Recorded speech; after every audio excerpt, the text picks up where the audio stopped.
ఈరోజు ఆయన అభిమాన హీరో జనసేన పార్టీ అధ్యక్షుడు పవన్ కళ్యాణ్ గారు ఒక సందేశాన్ని పంపించడం జరిగింది. ఆ సందేశం మేము చదువుతున్నాము. నిరంజన్ ఇక లేడనే వార్త నా హృదయాన్ని తీవ్రంగా కలిసివేసింది. కొద్ది రోజుల క్రితం హన్మకొండలో నిరంజన్ ఇంటికి వెళ్లి కలిసిన ఆ క్షణాలు ఇంకా నా మదిలో సజీవంగానే ఉన్నాయి.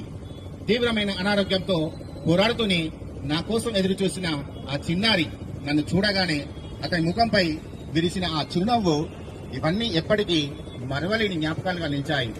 అతని శరీరం వ్యాధితో పోరాడిన అతని మనసు మాత్రం అపారమైన ధైర్యంతో నిలిచింది.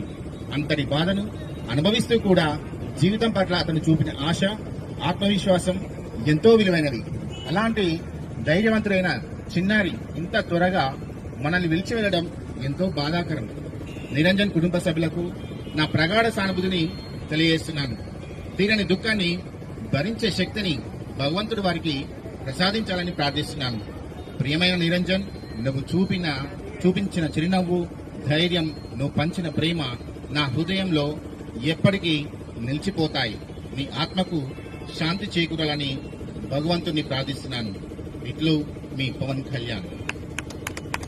అలాగే ఈ సందర్భంగా తెలియాల్సిన ముఖ్య విషయం ఏంటంటే, ఈరోజు జనసేన అధ్యక్షులు ఈ యొక్క నిరంజన్ మరణ వార్త విని చాలా దిగ్భ్రాంతికి గురైతూ శోక సముద్రంలో ఉన్నాడు.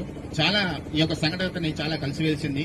ఈ రోజు అతను అధ్యక్షుల వాళ్ళు రావాల్సి ఉండే, కానీ ఆయనకున్న బిజీ షెడ్యూల్ దృష్ట్యా సమయభావం అనుకూలించకపోవడంతో రాలేకపోయారు. కానీ వారు రాకపోయినా కానీ వారి కేంద్ర కార్యాలయం పేషి నుంచి సభ్యులను ఇక్కడ పంపించారు.